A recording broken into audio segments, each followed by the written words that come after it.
with the work that we do with brainwave entrainment, that's generalized. That's actually based on rhythm, not on tone. And the it's used to create, I guess, kind of a meditative state, a state where people are relaxed or open.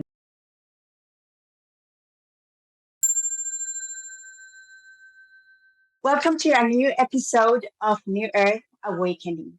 Today, we welcome to the show the super duo of Silvermouse with Justin Handley and Joanne Hunt. Welcome. Hi. Hello. So, first of all, I would like you to share your path and how it led you to the work that you are doing today with Silvermouse. Okay, you start, babe. Well, I've been playing music forever. I started playing violin when I was 3, and picked up other instruments along the way. I think I started playing guitar when I was about 13, and um, it's always been a major part of my life. When I was in high school and college, I spent a lot of time listening to live music and going out to live music performances, and I felt like um, it was a big part of shaping really who I was and how I felt about things. So uh, I tried to pursue that, and when I kind of entered the working world, I started out working at a theater, and I worked there for about 8 years. And by the end of my time there, I was the musical director, and I was composing music for the performances, and it was a fantastic experience. But I think that for me, underlying it, there was always this sense of like it wasn't quite where I wanted to be. I actually just wanted to be playing music. I didn't necessarily want to be, tied to scenes and words and how it has to feel for a certain, like just tied to the theater in such a deep way.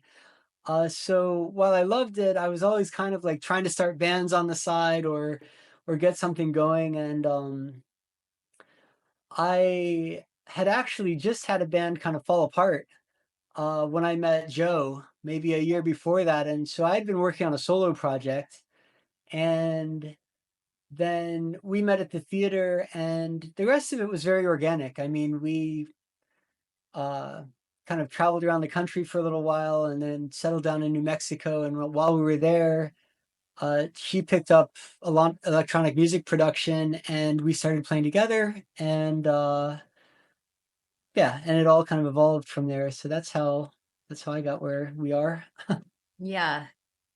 And for me, I didn't come from a music background, only from an appreciation of music. I was kind of, I suppose, multimedia sort of artist. I was interested in theatre. I was working for a theatre company in Bangkok at the time that I heard of the theatre where Justin was working. I'd been traveling, raving. I got into the rave scene when I was about 15, and I was raised in the UK and spent a lot of my kind of youth really embedded in the sort of rave and club scene of the UK, and also other parts of Europe. Hungary at the time was, and Amsterdam. But I took off after I graduated, and I spent a lot of time traveling. I ended up in Thailand. I was working with this theater, and after a couple of years there, I felt like I don't know, I felt called. And an internet search, I was looking for a company, a theater company that I had done an internship with in London, and I couldn't remember the name of the company.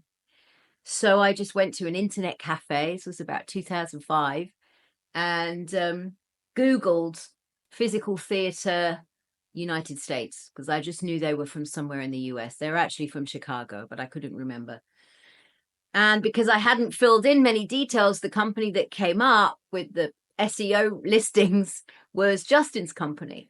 So I saw that they had, all sorts of opportunities for kind of wider learning. So I looked them up and contacted them, and then made my way over to the United States. And that's where I met Justin. So it all sort of unfolded from that. And I'd had a lot of visions while I was living in Thailand. I felt I loved the theatre that I was doing. I really enjoyed it. I was working with Bhutto, with mask and a lot of physicality. But I had this sound in my head, and I would sit on this dock. I worked weekends in Bangkok, and I spent the week down in this little island called Koh Chang.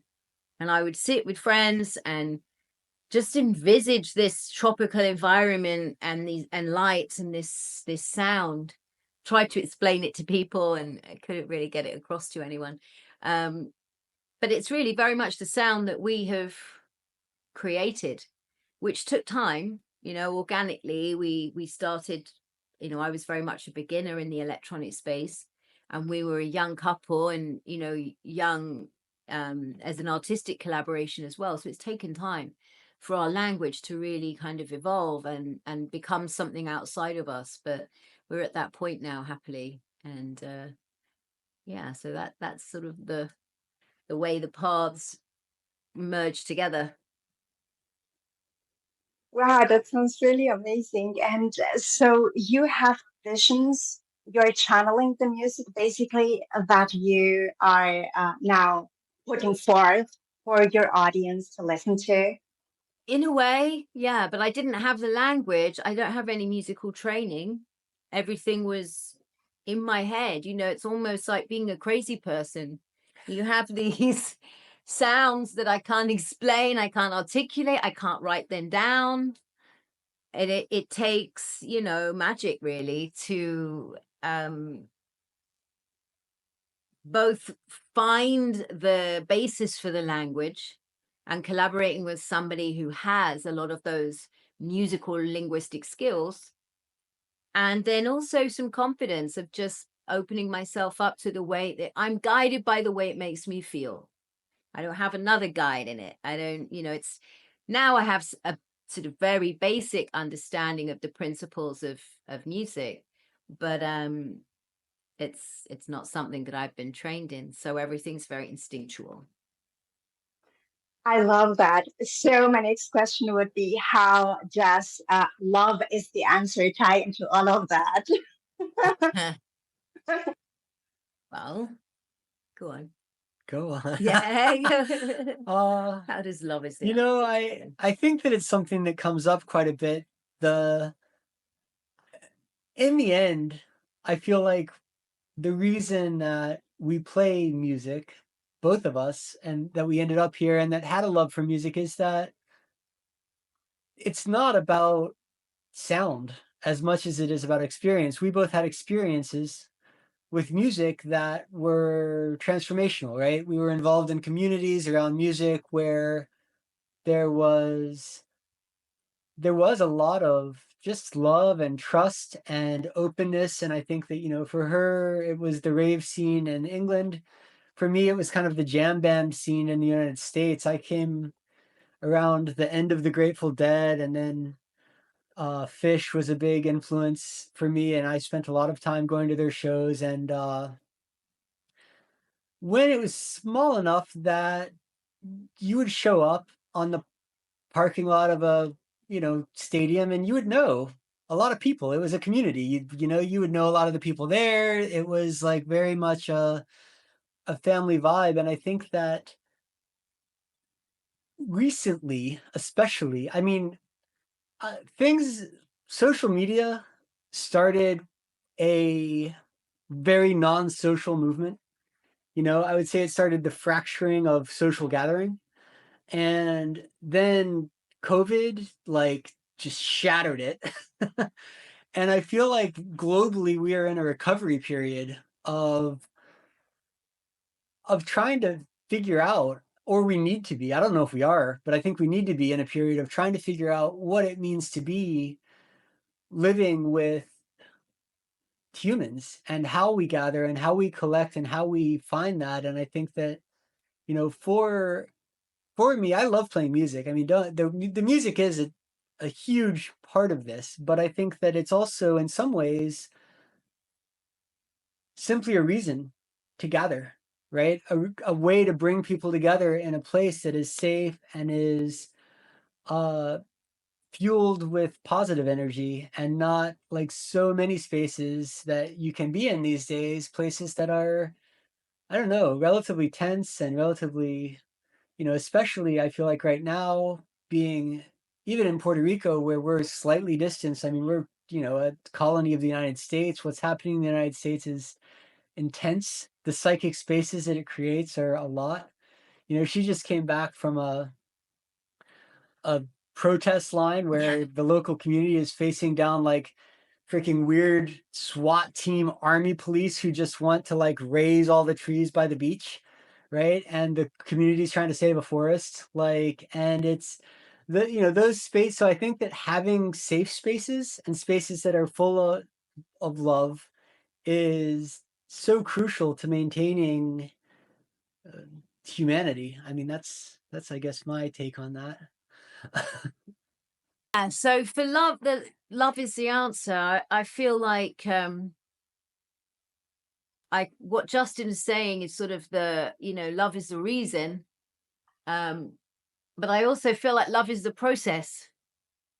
And it was very much love that, I mean, I think for any artist to strike out and create anything new that just comes from inside you, it's an act of love.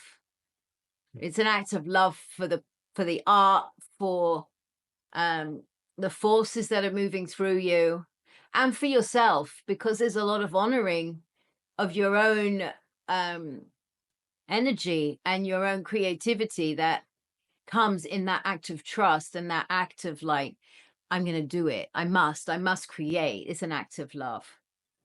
And I think because our music comes from this place of it's a prayer for me. It's act of prayer and act of devotion.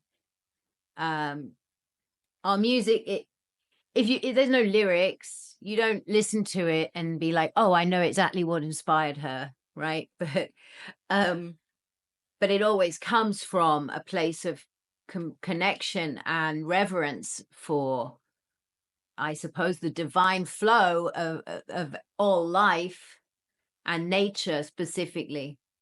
So that process of what it was that I honored in the beginning of this journey is what I am honoring every day that I'm engaging.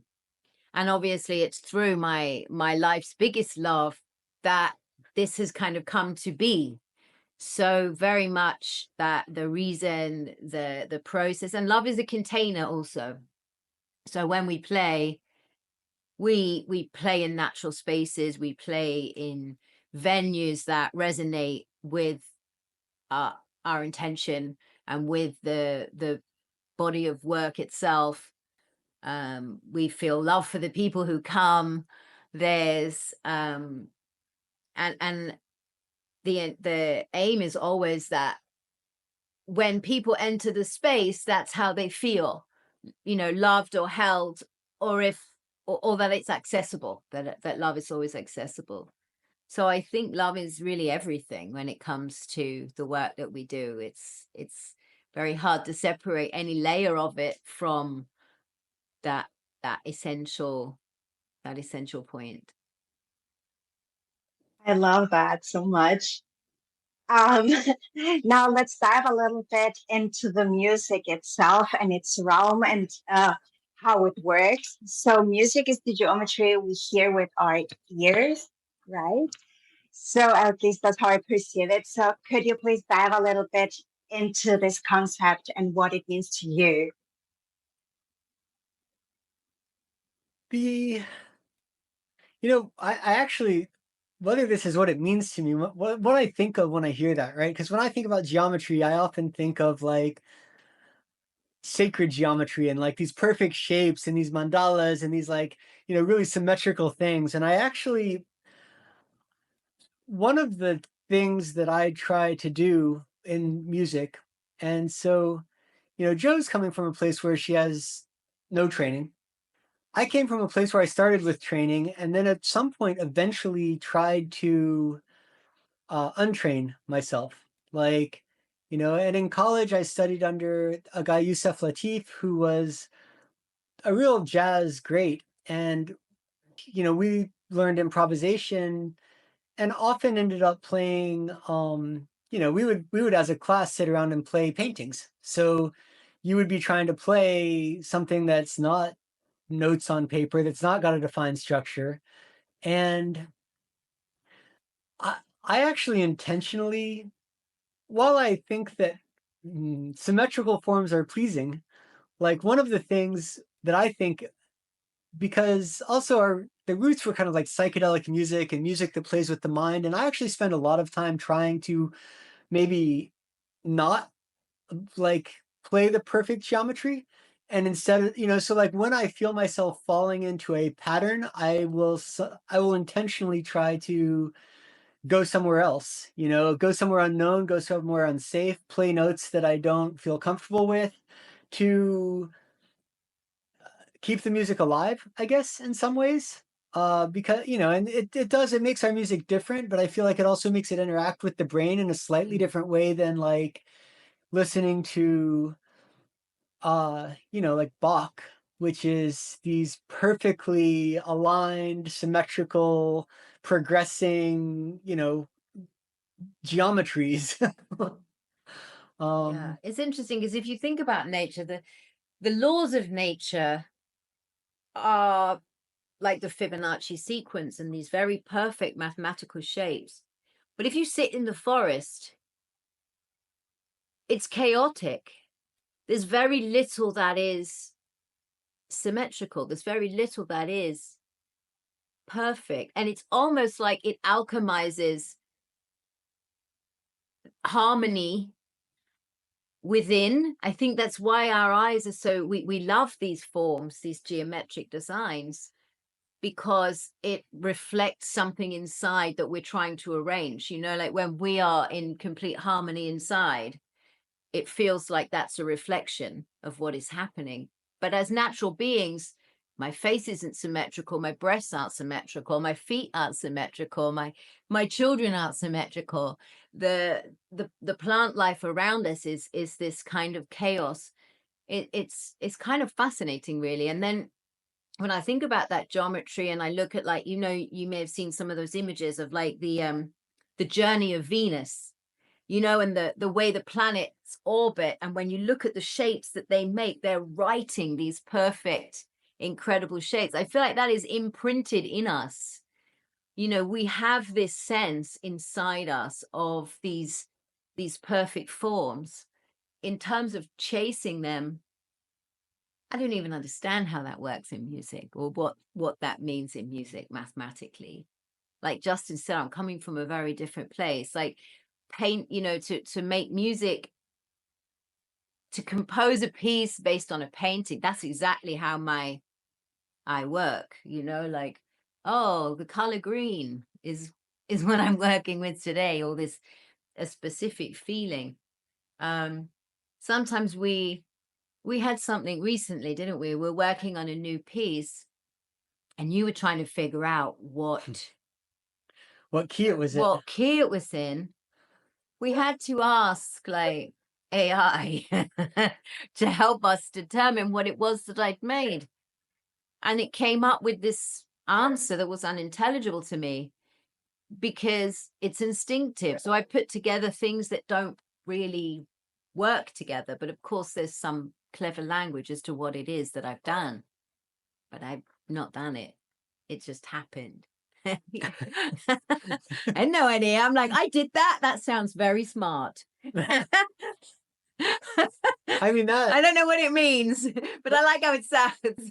That happened to us early on. We had a friend who we asked to master some live recordings, and he did a great job mastering these live shows that we did. And then he was like, wow, this is amazing. In this one song, you change keys like 3 times. And we're like, Really? oh,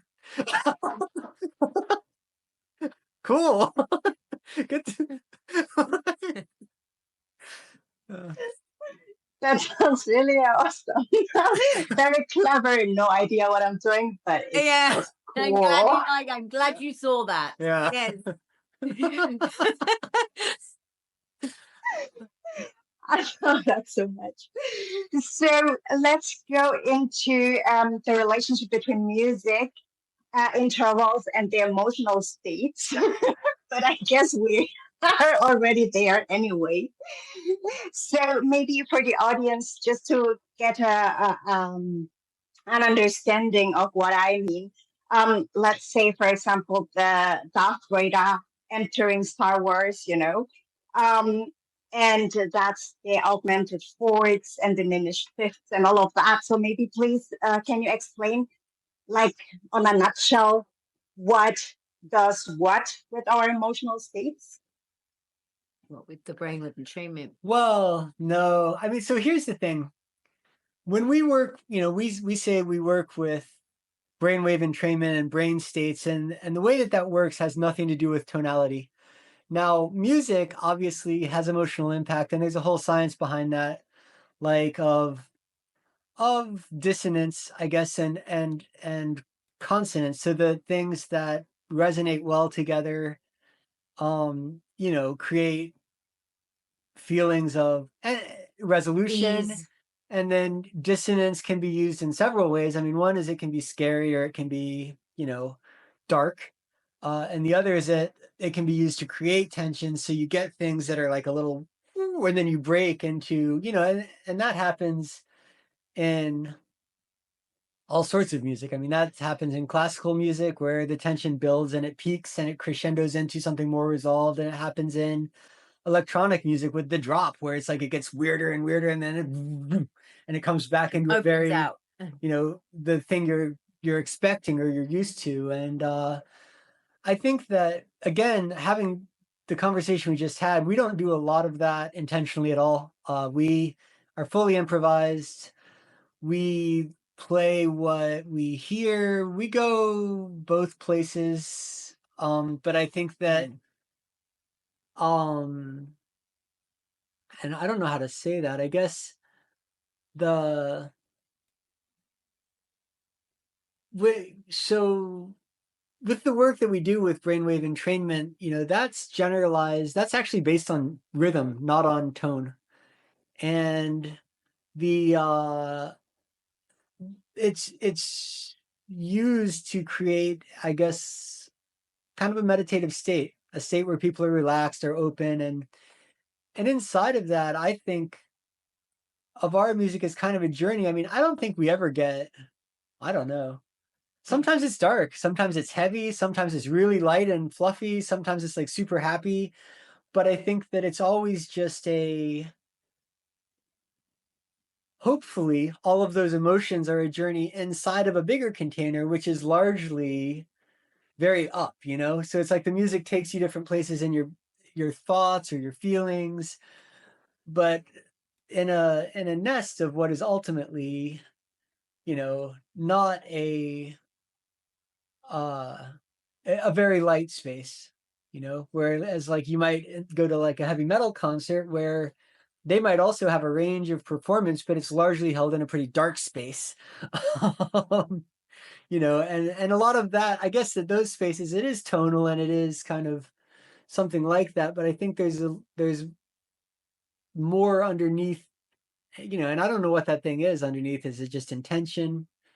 Is it, that sort of drives the overarching kind of vibe, um,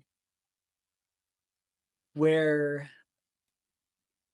yeah, where the music might be able to go to places that are darker, heavier, but that's just an exploration of, it's like a fun journey together through different places as opposed to like, let's bring you somewhere dark. Yeah. Yeah, I saw something this morning that I saved online in my morning coffee scrolling. And I try and remember what it said. It said, joy is the matriarch of our emotions. She only shows up at the table when all emotions have been welcomed or when all the landscapes have been welcomed. And I feel like that is kind of it's almost, that's where I feel like, where we say music is the psychedelic. I feel like if our music as a body, as a being, is about love and joy, right? It's about holding and accessing joy, which isn't ecstasy or bliss.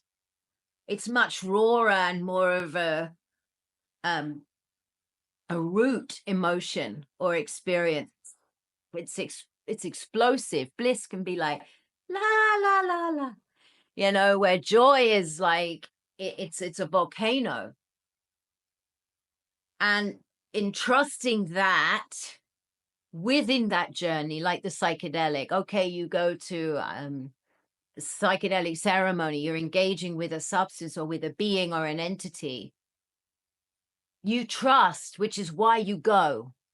You trust that that engagement that you're partaking in is for your healing, is divine, is a journey that will benefit you, and in term of in relation to benefiting you, benefit the all. And this is something that is opening you, that is a divine channel. But within that, you must trust also that you might go to some dark realms, that all of those emotions are welcome. All of these experiences are welcome. We don't need to turn away. So we played a show last night at the camp of the people who were defending this forest protest that I've been part of. And there were this one tune in particular. Remember when I started writing, it was like, it came at a time after the election in the United States, looking at various political realities, ecological realities, and fear was one of those, was something that I was alchemizing as I'm working on this music. I wasn't in a bliss state. I was processing, I suppose, this kind of fear reality. So, and I feel that when we play this one tune, it's got some really darker elements to it.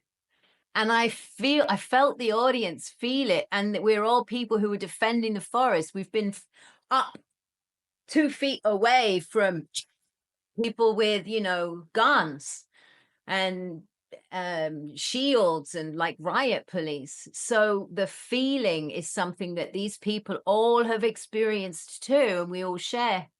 And I'm sort of almost trying to send them like, it's going to be okay. It's going to be okay. Like, you know, we just get through this moment. But it's an engaging moment in the music. It's not, you don't want to run away from it, but it is like, okay. And then it shifts, you know, it shifts to something much lighter, much more joyful. Yeah. Sure. I'll leave it there. Yeah, well, what you've been saying, it's like for me, this space of in order to heal, which healing to me is making the opposite experience. Um, so it's basically instead of turning your back to those parts that have been disowned or yes, like try to run away from. It's about looking them straight in the eye, getting closer step by step. And at some stage, you are so near to it that you're able to embrace it and just love it. And by doing that, that's the alchemy that's happening inside of each and every one of us who do that. And it sounds like you are doing that not only from the inside, but you are putting that forth for other people to enhance also their healing and the transmutation process that each and every one of the audience is going through in the specific moment in time. Yes, and I think exactly that. And I think that by that existing orally in sound, it's a process that every human is going through that process or avoiding that process. But every human, we are all in that process of avoiding or turning away. or turning towards. And when that exists musically, which is our medium, there are many mediums, many ways of doing this, but in what we're doing, it exists musically, then it becomes also a process that we share and we witness in each other without real consciousness to it. We're just sharing in that experience. And I think that that's what's so powerful about music, and about live music in particular, is the shared experience. You're sharing the discomfort, you share the release, you share the relief, and you're sharing in the safety. Everyone who comes to a show is a part of that. The container is a part of the energy in that moment, and in the presence of the experience. Yeah, and so let's talk a little bit about the Psychoactive Project in partnership with the Monroe Institute. What are you guys up to in in things like exploration of alternative brain states and all of that? Mm-hmm. So this is something that we started. I actually started working with the Monroe Institute at the beginning of the pandemic. And around that time, also, we were kind of going deep with music, or trying to figure out what to do with music, because obviously live performance was over for a minute, and we were trying to see where that was going. And I think that, so for those not familiar, I mean, the Monroe Institute is a long-standing research institute into brainwave entrainment. Recently, they've been, memed quite a bit. So a lot more people have heard about them now than a couple of years ago, through like the CIA released the Gateway Process papers, and that became like this big internet phenomena. And, and since then we've been on some bigger podcasts, and like, so this internet culture has sort of picked it up and taken it to a new place. But ultimately, it's a 30-year-old nonprofit who looks at largely 35 years, not that much older. Okay. Looks at brainwave entrainment through sound. And so most people have heard of binaural beats. And that's a phenomena where you play basically a dissonant tone. So you play one tone in this ear and another tone in this ear. And when you play dissonant tones live, they create like tones. They create a beat. Okay. Right? So like singing bowls, when you do a singing bowl, it'll actually do this itself, and it'll create like a wow, wow, wow, wow, wow, wow, wow. So instead of like, whoa, it creates this thing. Same with people do it with tuning forks. You play two different tuning forks, and you can create this vibrational effect when you have things that are tuned close to each other, but not the same. They create a dissonance, and that creates a beat. And these beats play off of a very primal thing. I mean, basically, every time you hear a beat, right, you have a little electric signal that's like, hey, I heard a beat. Hey, I heard a beat. And that's how you hear, is because your ears tell your brain you heard something. And when that happens at a consistent interval, it creates electric pulses at a consistent interval. And eventually, your brain will start to synchronize with the predominant beat in the environment. And, this is not like a magic. That can be an air conditioner.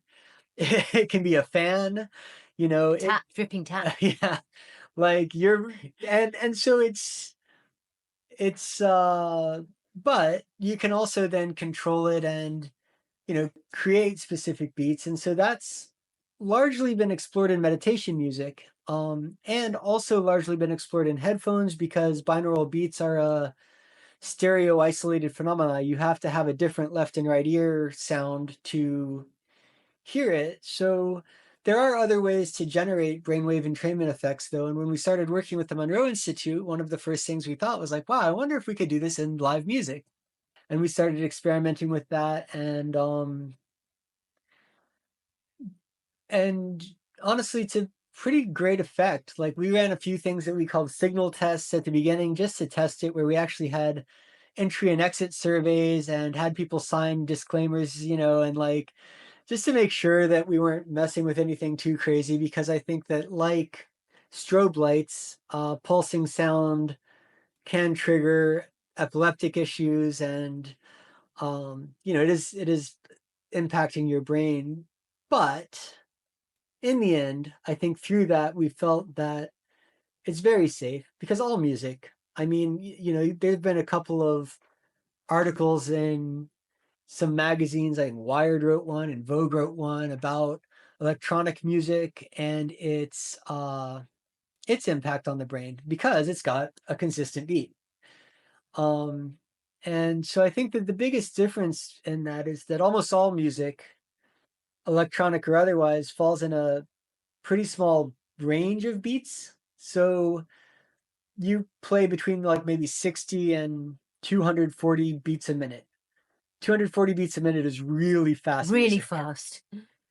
And all of that is around 2 hertz. It's like 2 to 4 hertz. It's a very small range of beats in your brain. And it's all in the realm of sleep. And so I have my own theories about that, and why music in general can have uh, a sort of hypnotic effect, is because ultimately you are having your brain entrained to a sleep frequency when you're listening to almost all music. But you're not in a place where you're going to sleep. You're at a concert, or you're driving your car, or but it has this like just kind of bringing the subconscious kind of, I see it as like the dream place in your brain more forward.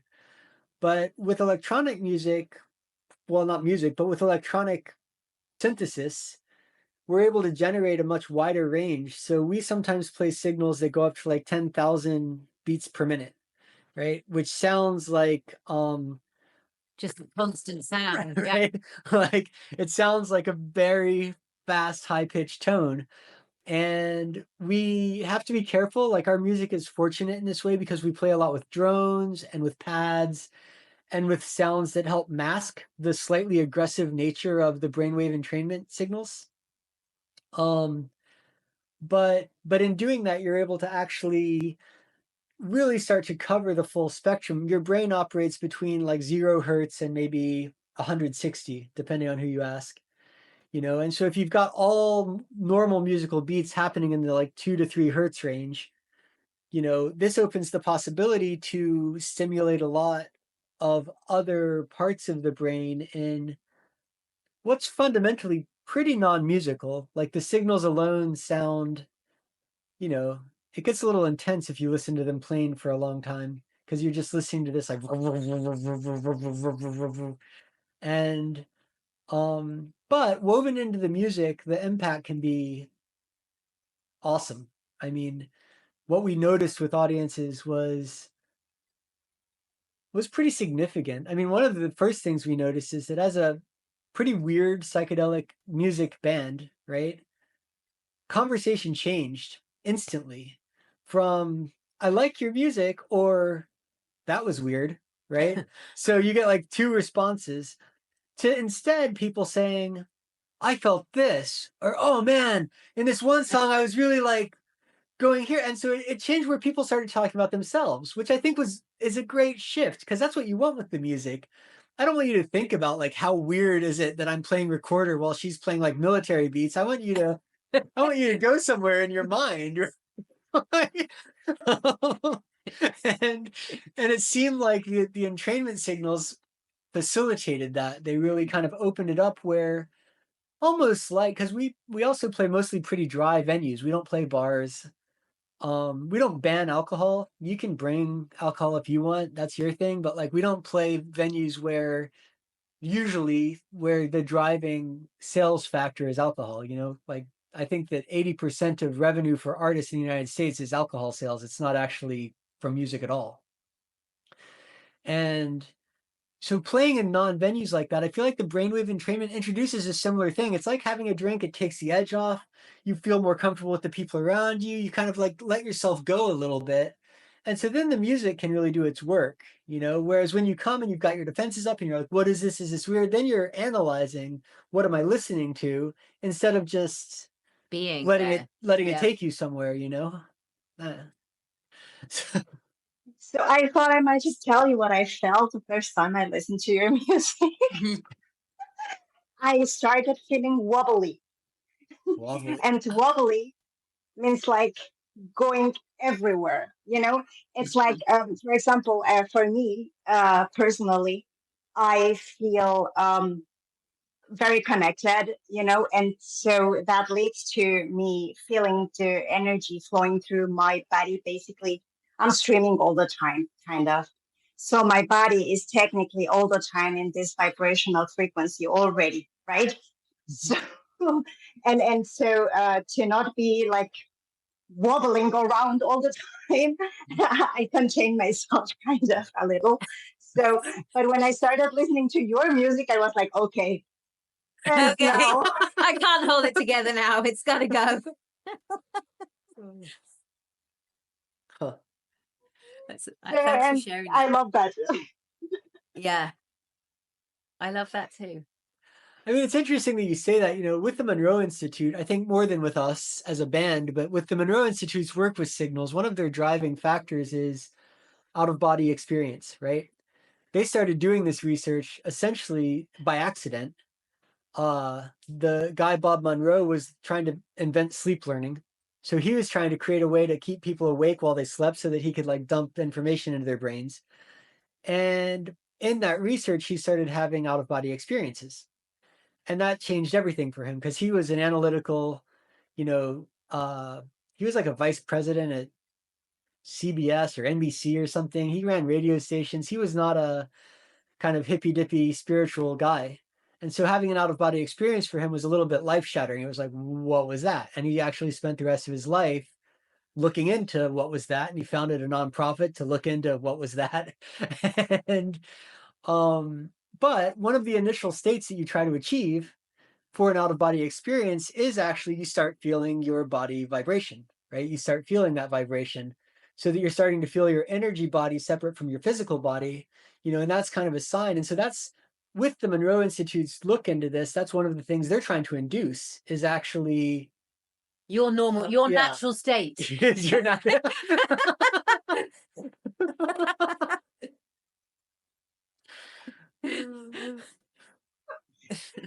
There you go. It's a natural state anyway. There you go. Yeah. It is. So, Cool. Okay. Thank you. So, yeah, let's talk a little bit about spirituality. We're already there, right? The psychology and the intersection with music, then. I mean, I don't know how to start. That's a huge conversation, really. I mean, I think it comes to me back to that essence of prayer and the prayerful state and sort of prayerful living. For me, music is a way of sort of navigating that and anchoring that. It's sort of a way of both anchoring myself in that process of channeling, I suppose, or sort of, but channeling not in a connecting, really connecting, plugging in, or not forgetting that I'm plugged in, you know, right? So music really anchors that process, but it also enables that process, I think, because it almost feels like the elemental codes of life, you know, that music is color, music is touch, it's smell, it's sensory, it's emotional, it's so total. And for me, the whole reason to ever embark on a spiritual or, you know, pseudo religious or religious path is in search of that, of totality, of complete total connection and presence in the moment, when then that it becomes that joy channel, it becomes the gratitude channel, it's not something you have to try to focus on or achieve or write down in a list. It becomes a complete and total embodiment. And right, and bringing that, it's that embodiment practice or experience, the existence experience of being alive and being vital in the way that a tree isn't thinking how to be a tree. I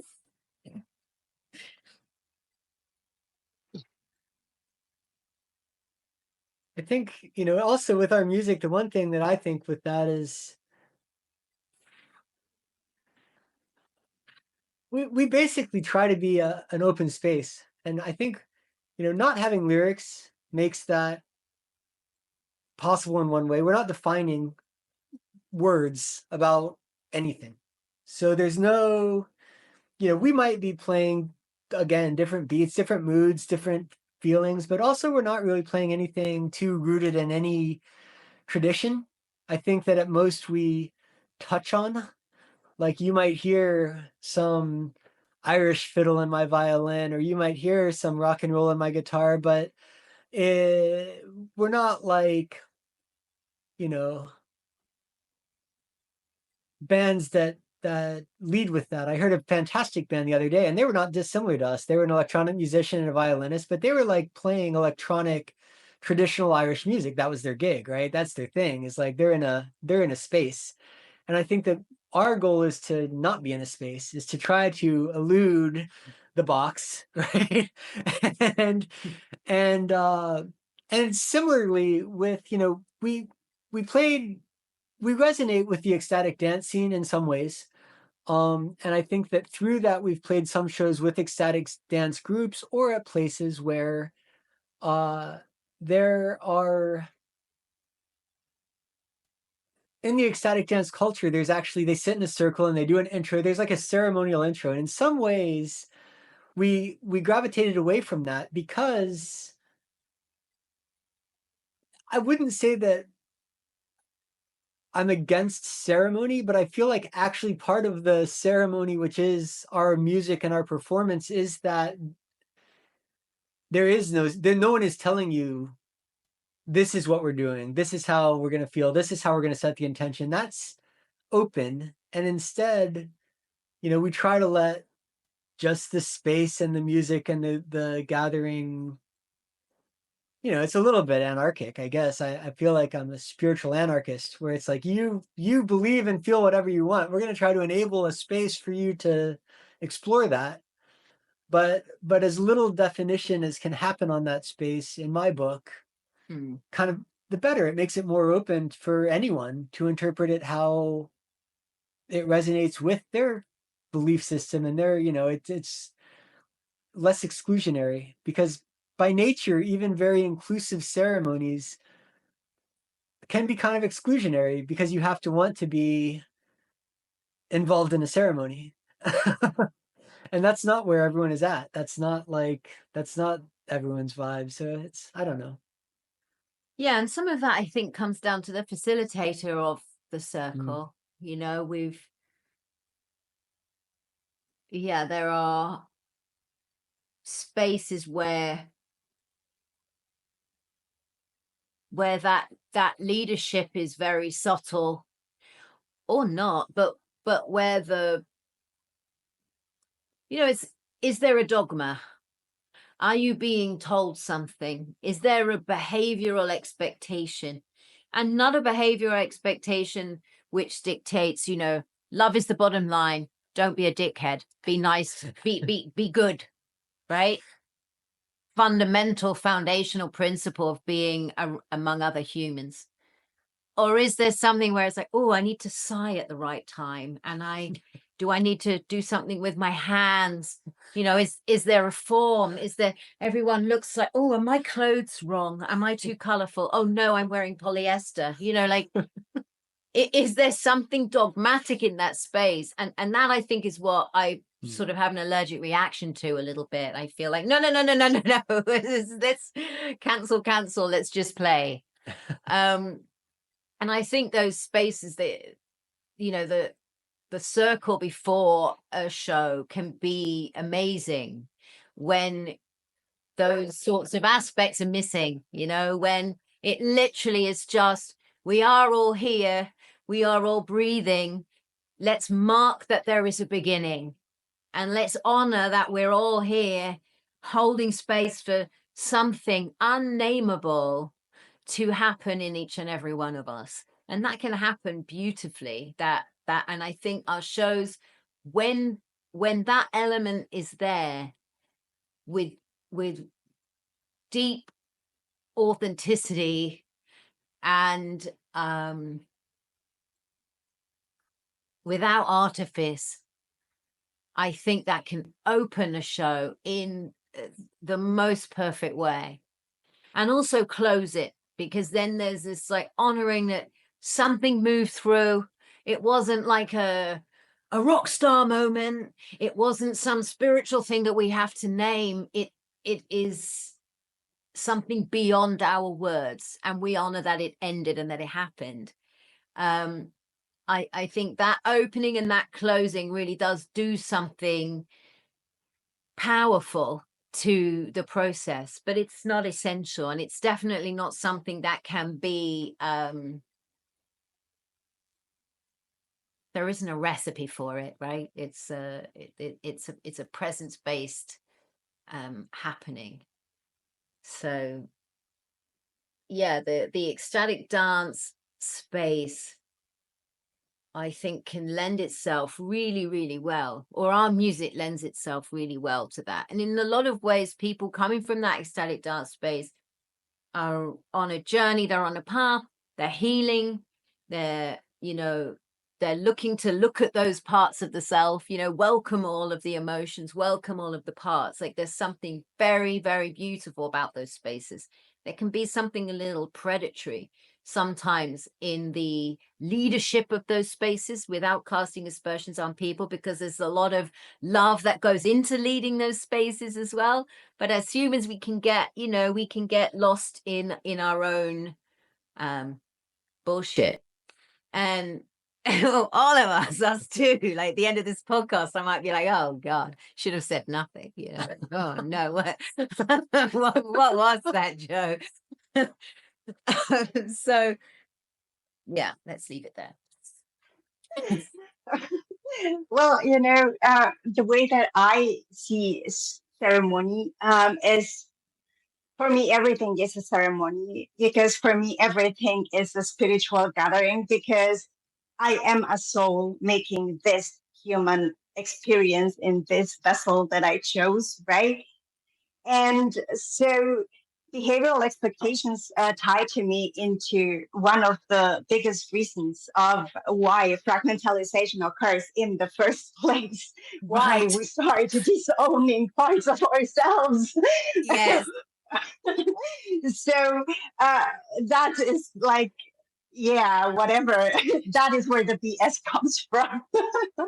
Exactly. So yeah, I totally resonate with putting your music forth in a space of full potentiality. How do you say that? Yeah, that works. Yep.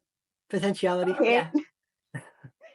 So yeah, so basically quantum, right? Because everything is possible, everything can occur.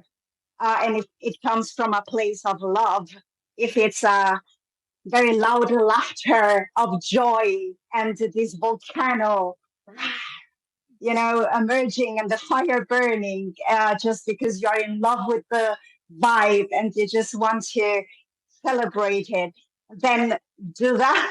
And if you want to side, then side. You know what I mean? So I totally resonate with that, without restrictions to that. Yeah, exactly that. It's without restrictions. And that's something that I love to see, is we'll have people explosive in their body movements. At the same time that that's happening, there might be other people lying down, completely journeying, still and motionless elsewhere, and then and dogs come and cats come and gather, and people are holding hands or swaying. Everybody is in their body, in their spirit, in our universe at the same time. And then we have people of all ages.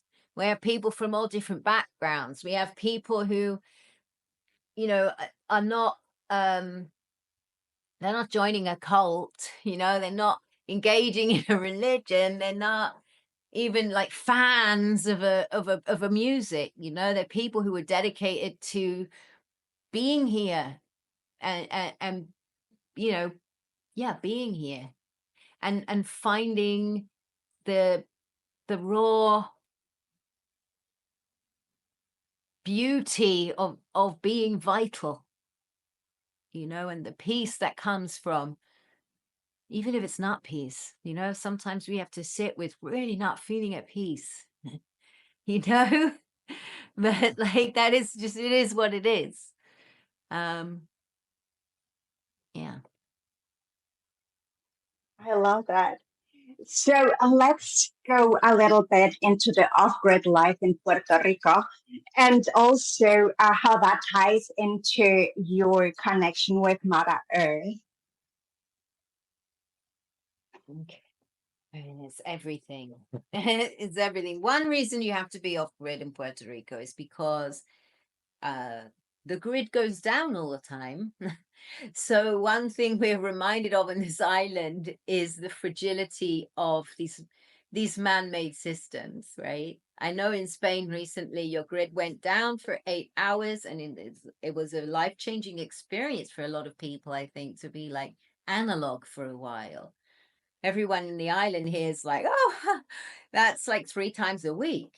That's like business as usual. 3 times a week, the power goes down for 8 hours, maybe 5 days consecutively.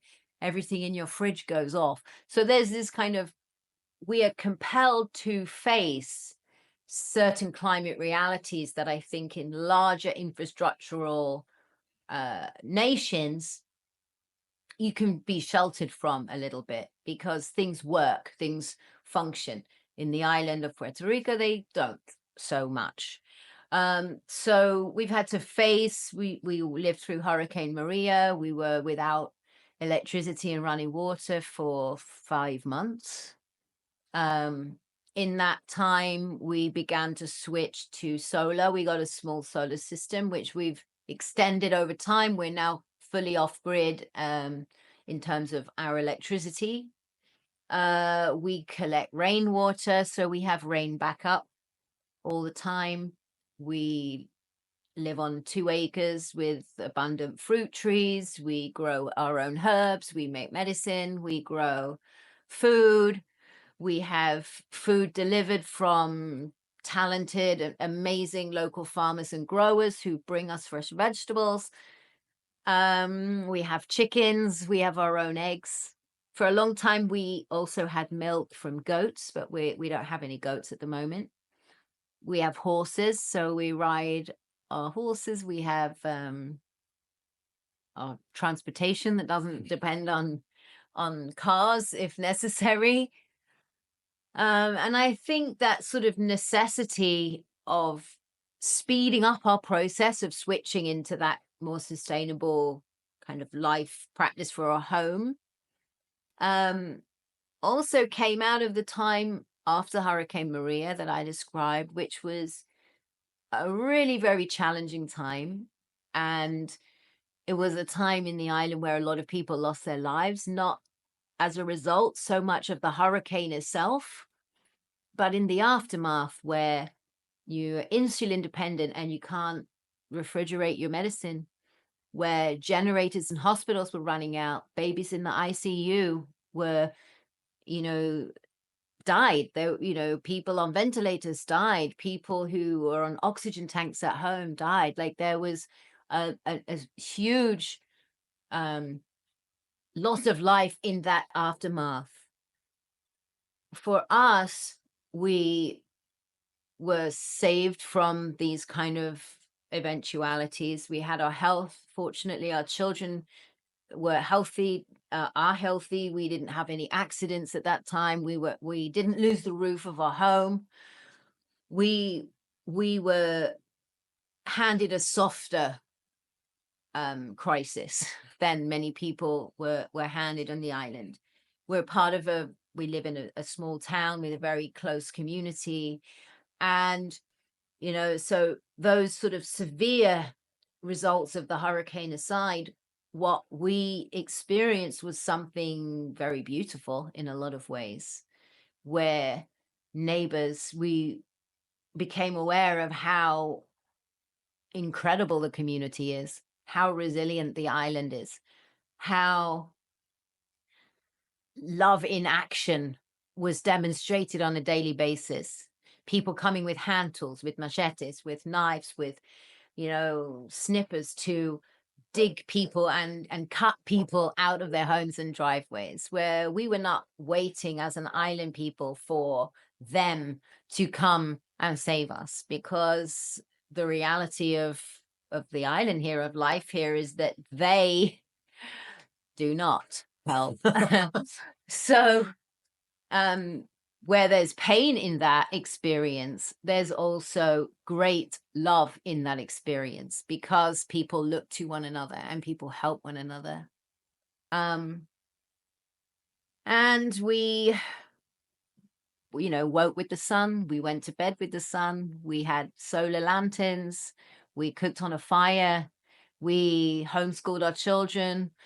We invited the community on a weekly basis to come, bring whatever you have for the pot, bring a potato, a carrot, a piece of meat, a bone, some leaves, some herbs, and we made a big soup on the fire each week. The children played, we read stories to them, we did art projects, they painted murals on the outside of our house.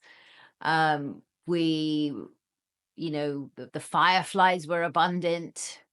The earth was returning in a very rapid, very abundant way, because when in the tropics, it's that's how it is. It's like it's very difficult to keep the greenery at bay, not that you would want to, but so we were witnessing that recovery. And I think that the mushrooms were sprouting, psychedelic mushrooms were popping up all over our land, as if they were offering themselves to the process and the recovery. It was intense. And I remember the first few days, it was day 3 after the storm, the kids and I went into the garden. We had eaten a pumpkin, and we took the seeds from the pumpkin and we planted them, and that was the beginning of the recovery. 3 days of horror. What are we going to do? Do we need to leave? How do we leave? What is happening? Is everything going to fall apart? Is this the end of the world? To planting in the soil and connecting with the earth. And that period of time, for all that it was very difficult and a lot of tragedy occurred in that time, was some of the most potent and rich times of our lives in a lot of ways, and in our children's lives too. So there's a sort of practice run for the apocalypse and the ultimate collapse, perhaps, but one that was very again joyful. I mean, I think that we sought joy and we sought one another, and we also looked to be prepared, and we looked to solutions. We looked at, okay, what are the things we need? We need food and water and fuel, and what do we need to power? How do we generate our electricity? How do we help our community? And also, I mean, we received so much from the outside. We had boxes and boxes and boxes of supplies and relief sent to us from friends all over the US that we were able to hand out and donate. And yeah, life went on. So let's talk a little bit about conscious parenting, because you have been already touching on that topic. And let's mix it a little bit with the music that our children listen to, or your children listen to, and in general speaking. Yeah, it's a hard one. Yeah, our kids are kind of all over the place. I mean, like our own music, we try not to limit really what what the kids listen to. Sometimes it's challenging. We don't always, you know, in fact, I would say more than 50% of the time I don't like the music the kids listen to. I wouldn't personally listen to it. That doesn't mean it's like I disapprove of it. It's just like, you know, our daughter goes to some serious pop trash sometimes. Our son goes more towards what is also serious pop trash, but more on the hip hop genre vein of things, like just music that I feel like is the product of a broken system, you know? um, but I think back to when I was a kid, and I think to now, and it's like I have songs that were a product of that same broken system that I love. You know, that from when I was a kid, I've got Paula Abdul in my head, you know, I've got like random weird artists that were on the radio that like, you know, and so in some ways I think,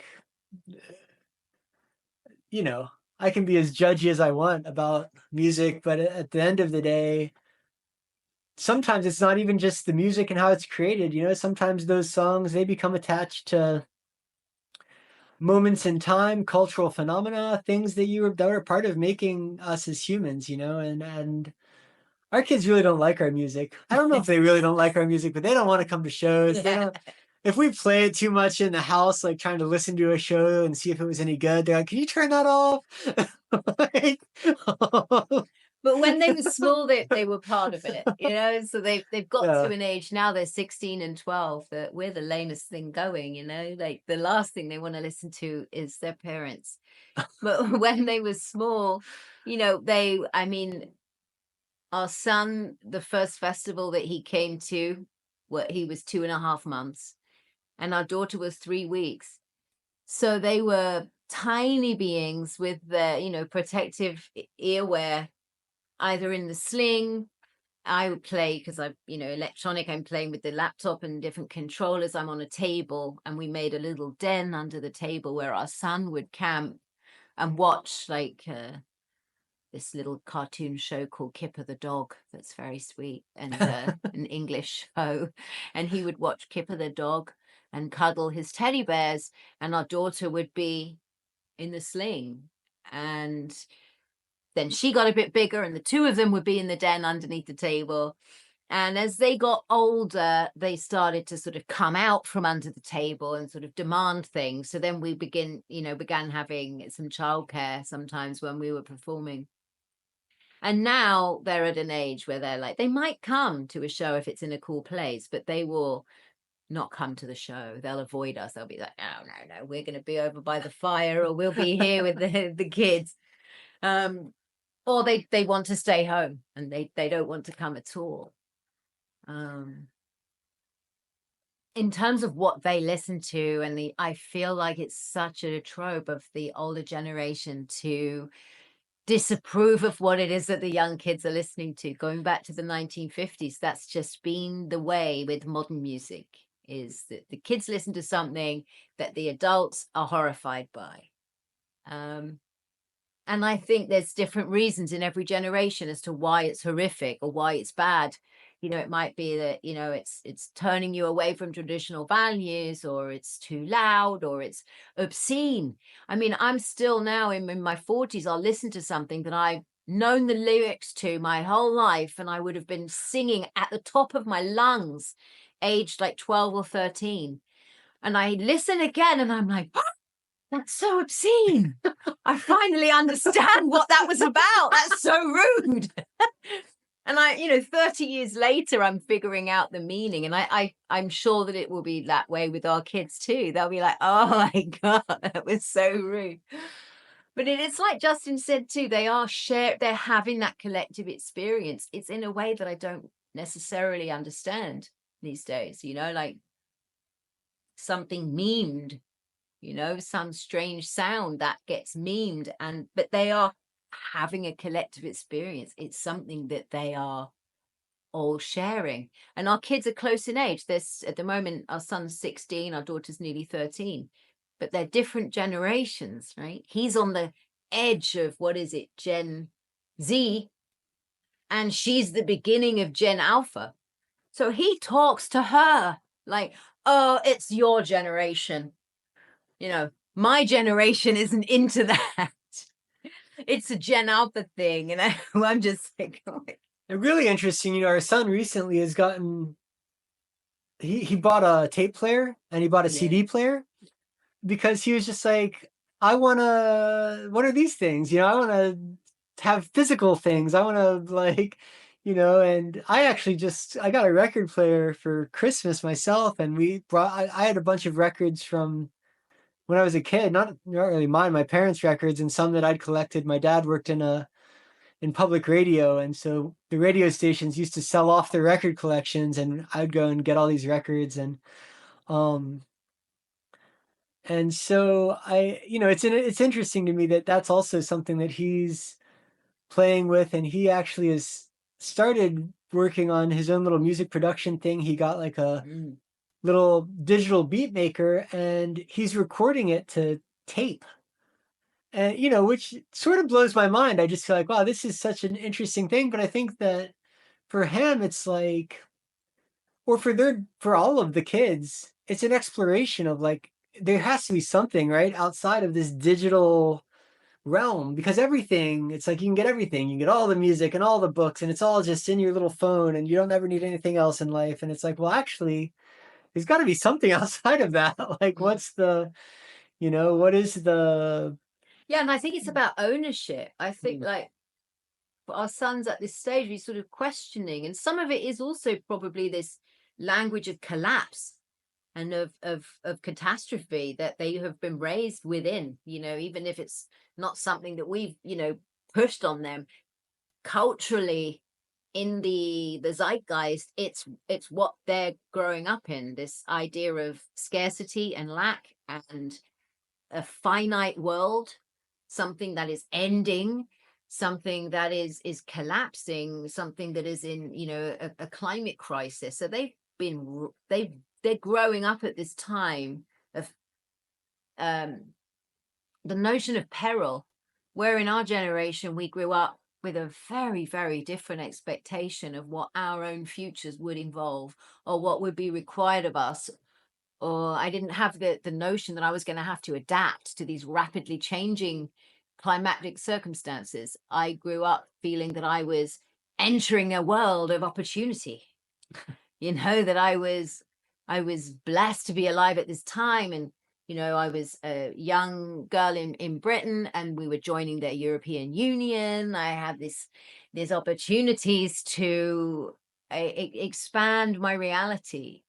So I think it's interesting that the kids are looking at, you know, tapes and CDs and vinyl, and they're thinking about, you know, okay, I have access to everything, but what can I hold?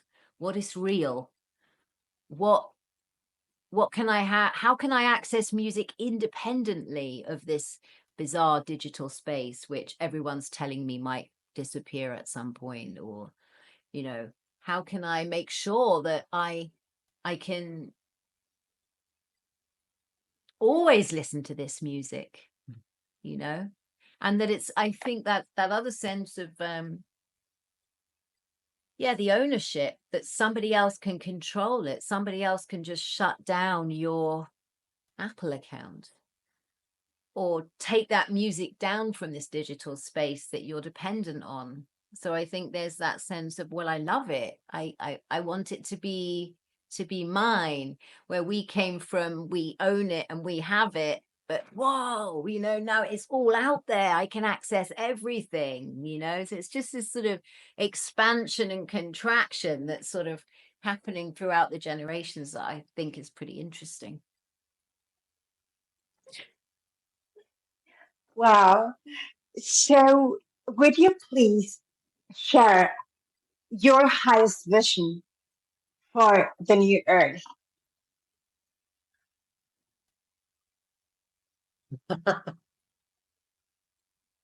I think my highest vision for the new Earth is green, physically green, where green spaces are populated by humans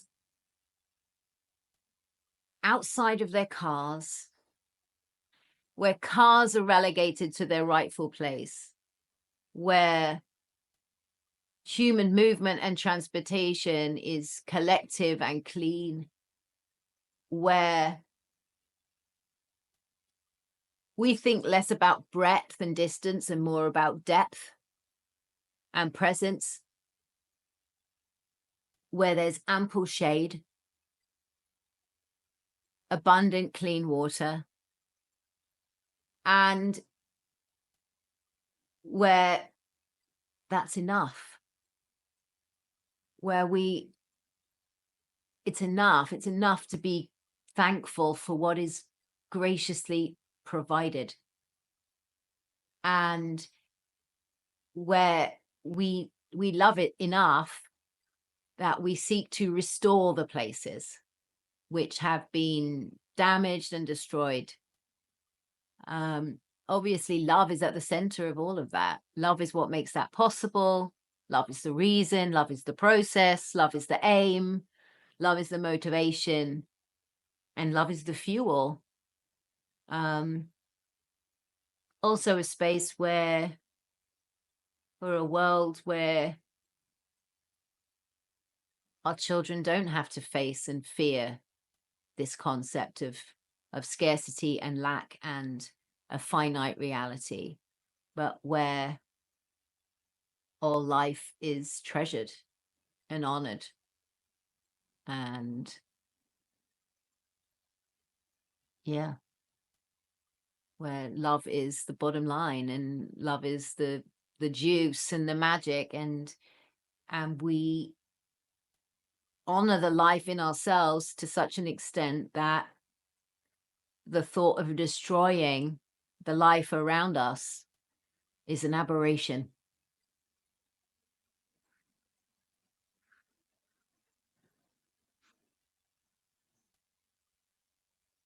I'm not sure I have much to add to that.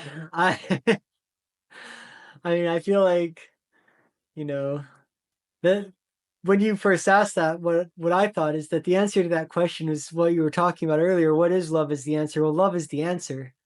Like what needs to happen is that people need to care enough about each other, about the planet, about, you know, and in a deep and real way. And I think that the rest will unfold from that. You know, it seems like a impossible state to achieve. How do you get there? How do you get to a place where it's predominant? But right now, the world is fueled by so many negative Positive vibes. Like, you know, there's selfishness, there's hatred, there's like a lot of the things that power uh the at the highest workings are dark. And it's a, you know, especially with the climate change issues, with impending climate catastrophe, I think it drives people to be even more selfish. They want to survive. They want their country to survive or their family to survive. It's driving, you know, whereas actually uh collaboration, supporting each other, working together is the only way that that we're going to move through this. When you have a population as big as we do on a planet as big as we do, as small as it is really, you know, the answer somehow has to revolve around actually a shift in consciousness, a shift in the way we think and treat each other and treat the world. And, you know, that has to be actually viral, actually contagious, actually strong enough that it can infect uh those in the toughest places. Because I think that often the people doing the most destruction are also the most damaged. These are people that like you can want to hate and forget that they're just people and they're doing what they're doing because they have some foundational belief. They've come through a way that brought them to where they are, you know, and trying to figure out how to how to have the power to reach the most damaged of us, who are the most, aggressive and isolated and dependent and warring people, like, so that we can find a way, because I think that my vision for the earth is really that, there's that it's a collaborative effort, that we're working together, that it's not countries with borders protected by the threat of mutually assured destruction by atomic bombs, that we are actually people of the earth. And that's the baseline. you know And that's the remembering, that's the remembering. And I think that's what we're constantly being distracted away from in order to forget. Whether it's class struggle, whether it's race struggle, whether it's national struggle, whether, that the antidote to all of that is remembering who we are and what we're here to protect, and what we're here to serve, and how, and honoring that in one another. And viva la revolución.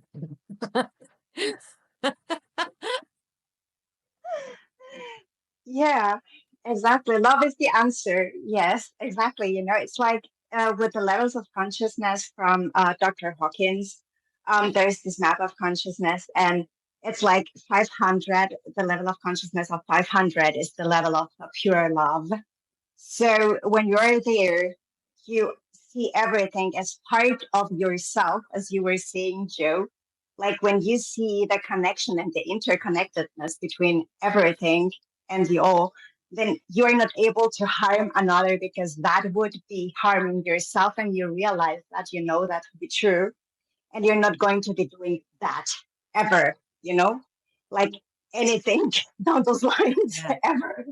And it's like, yes, when you are in a level of consciousness that is low enough that you have disowned enough parts of yourself, and turned your back against them, and you don't want to look at them, that's where the mirror starts mirroring those parts to you, and you start labeling things outside of yourself, because that's the perception outside, that are inside of you that you don't want to love inside of yourself. So yeah, exactly, that's the interplay. And I see the shift coming towards love is the answer, as you said. So I love that. And now I would like to know what kind of amazing events are coming up from you guys this year. What have you planned? Well, we got a show coming up in a few weeks, which is in an amazing part of the island municipality called Utuado, which is high in the mountains. It's a farm, a cacao farm, hosted by some incredible healers and farmers, a couple, Alexa and Naldo. And they have a indoor, outdoor, like a roof platform, like a bohio, where with an outdoor kitchen. And we have a community gathering there, which will be actually they host a beautiful ceremony before the show. They're also musicians. They're drummers, and they play the harmonium. They bring chanting. They're very, very loving, gracious hosts, and they process and grow their own cacao. They make a delicious cacao beverage that everybody shares at the beginning of the ritual, I suppose it is. It attracts a very wide range of humans. They have 2 dogs who accompany as well, and it's camping outside by the river and under the trees. So that is coming at the end of May, and then moving on from that point, more of the same. We have rainy season to contend with, so we're going to be getting into rainy season and then hurricane season, which always puts a bit of a spanner in the works. Probably looking for some sort of touring, but that's not announced yet. So maybe in the fall, in the autumn, looking to maybe go back to the US and have a little mini tour somewhere there. We're a few places where we want to sort of pick up some connections with community that where we've played before or where we've begun the process of connection. So some like North Carolina, DC area, and then also in the Northeast. So those are probably the next kind of touring destinations. Mostly, often in the summers, we tour the festivals in the UK, but this year is a fallow year for us. So we're basically island based rather than touring this summer. New album will be coming out soon too, and a new release on June 21st, the summer solstice, which is a release coming of a new piece called At the Light. Anything else? I think that covers it. Yeah. So I will be putting the links below so that people are able to find you guys and to listen to the release and click I want to be informed about the new releases, maybe. Okay, that's great. And I thank you so much for your love, for sharing your experiences, for sharing your music with the world, and for putting such amazing intentions forth. Thank you. Thank you so much.